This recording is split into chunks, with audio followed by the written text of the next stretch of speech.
go from over there. Yeah. Hey. Oh, look, a new venue. Here I am in the music room. Be a good human. Today I'm drinking tea. You know what that means. Or maybe you don't know what that means. When I don't feel good, I drink tea. When I feel good, I drink coffee. I'm not sure that's fair to tea, but hey, that's the way it goes. Good morning, Opa. I love starting my day with you. And Henry, good morning to you as well. It says Brad, but I know you're not Brad. I got some things on my plate to talk to you about today. By the way, I chose this view for today instead of the kitchen because, as you can see, I have what I call my New Year's flowers, my Happy New Year flowers, white. I have white flowers all over the house. I had such a great time yesterday. I went to my favorite flower shop, Trader Joe's, bought scads of different kinds of white flowers with little green and yellow accent flowers, and I don't know if you can really see, and just put together bouquets for all over the house. Tonight at sundown, it's Rosh Hashanah, which is the Jewish New Year. And white is the traditional color. And even I did this, wait a minute, pointing. I don't know if you can even see what that painting is. It's actually more of a collage than a painting over the fireplace. But it's a man blowing a ram's horn. And that's the traditional way that you call people to prayer. It was in the old days. And in the very beginning, we all got called to prayer that way. We didn't have telephones. We didn't have, we didn't have any like electronic way to get reminded of things. So there were different sounds that you would make on the ram's horn and the shofar. And that's how you would let people know what was going on. It was like time to hang out, time to pray, time to whatever it was. Maybe it was time to take a bath. I don't know. Be a good human. Oh, that feels so good, that tea going down. Anyway, at sundown tonight, it begins the Jewish holiday of Rosh Hashanah in what is called the High Holy Days. So for 10 days, there's this thing going on that is, I think personally, would be a wonderful thing for every human in the world. See, from 10 days after Rosh Hashanah is a holiday called Yom Kippur, the Day of Atonement.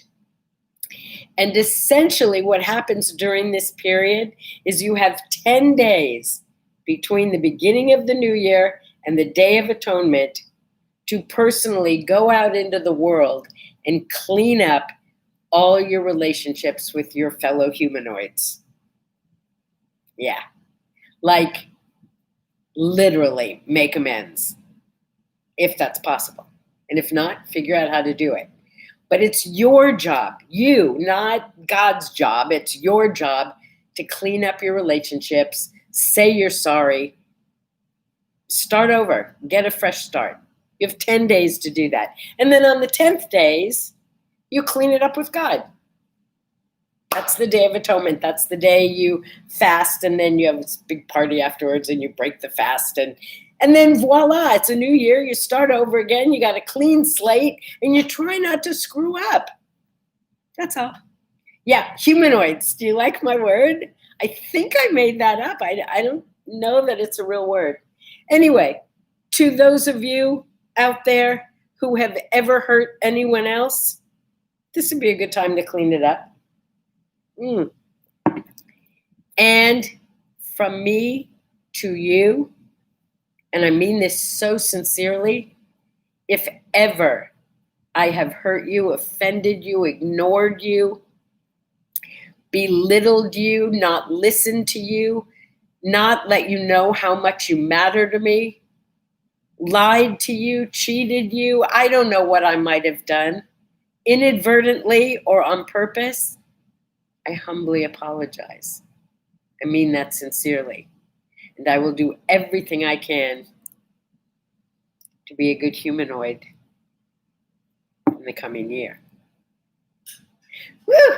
Good morning, Lauren. How are ya? Okay, humanoids, let's move on. I rarely think.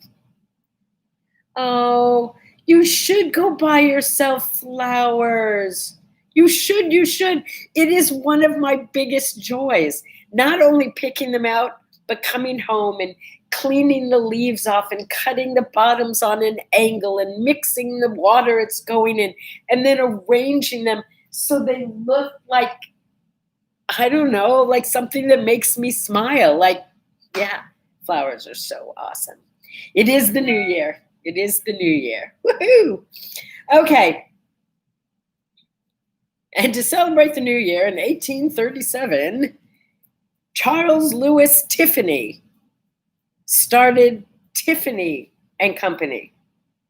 Now, when we think of Tiffany's, we think of that little kind of turquoisey blue box, right? And really expensive jewelry. Yeah, well, interestingly, Tiffany's started as a stationery store. It was stationery and fancy goods. Yes, it was an emporium. It certainly did well, didn't it? Here's to, can you hear that? New puppy got new toys yesterday and he's playing with them. That's what that squeaking is if you hear it. Also, in 1899, Scott Joplin got a copyright on the Maple Leaf Rag. Maybe I'll play it before we go. Remind me to ask Alexa to play the Maple Leaf Rag for you.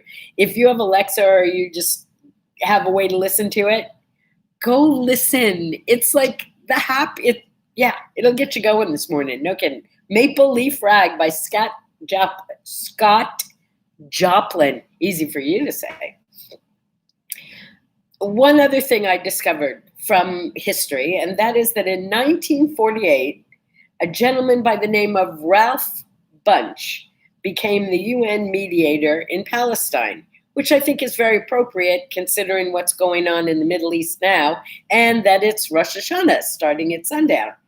He was a diplomat, he was a Nobel laureate, and here's the stuff that it brought up for me.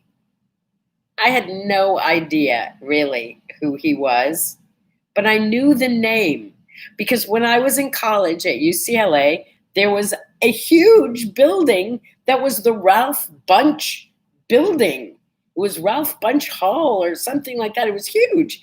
And I had no idea who he was, but it didn't really matter.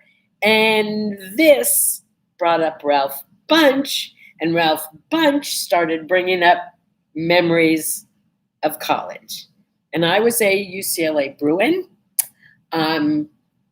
I know you're going to be impressed when you hear that I was the president of the Kalamazoo Kazoo marching crew at UCLA. Ta-da!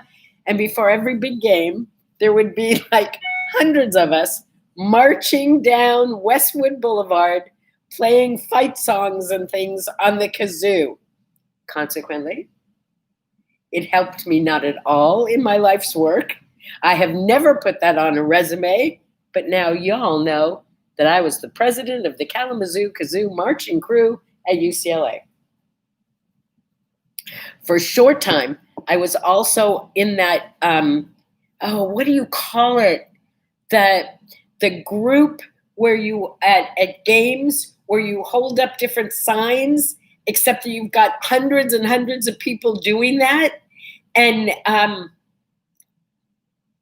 come on, somebody, give me the name of what that is. And it spells out different things, and you turn them, and it looks like a cart. Things are moving, and I am so not explaining this right. Card something. It's card something. Anyway, I did that for a while too. It was fun. If you don't have wiggle room in your budget for flowers, go pick some, for crying out loud. You need to have some living things in your house. You need to. You need to. I really, seriously. Woo! Kalamazoo, Michigan. That's right. I've been there. Yeah. Okay, moving right along. UCLA. That's what I wanted to tell you about. I didn't want to go anywhere but UCLA.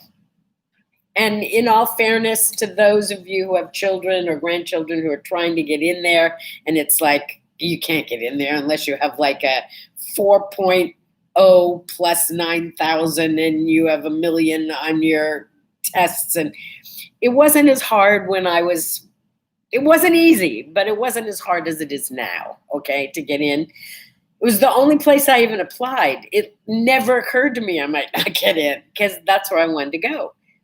But when I got there, as much as I loved the blue and gold and the idea that I was now a UCLA Bruin, it was too big. It was too big. The things that I remember that really moved me were outside of my dorm, around the back, there was this grassy area with one big tree, and I used to call it my freedom tree. And I remember at 17 sitting out underneath that tree thinking there was no one telling me what time to go to bed or when to eat or when to sleep or when to study. Oh, yeah. And then my straight A average, I actually got a C when I was in my freshman year. I got a C. That was unheard of. I had this one class with Professor Birdsall. Even sounds like he should be teaching about walking through the jungle, doesn't he?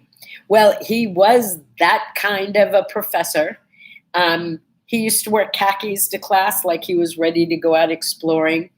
Among other things, you've heard me mention that I had a professor once who lived with the Inuit Indians, which is up in the indigenous people up in Alaska, which is why I, mentioned him. That was Professor Birdsall. He was so interesting. I don't know that I retained a lot, but I certainly know I enjoyed a lot. Hey, it's Greta Garbo's birthday. Happy birthday to Greta Garbo. She wants to be alone. And now I think she is kind of permanently. It's National Cheeseburger Day. Go have a cheeseburger for lunch today. It's also National First Love Day. Quick story. After my 50th high school reunion, I went to lunch with my boyfriend from junior high just to play catch up, right?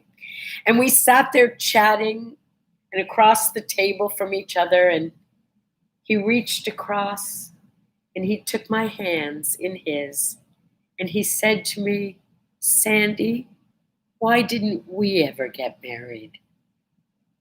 And I looked back at him and I said, 'cause we were 12 years old. Anyway, first loves. You don't ever forget him, do you? I don't think so. If you want to share the name of your first love, I'll say it out loud for you. Oh. Okay. Stupid fact for today, but interesting.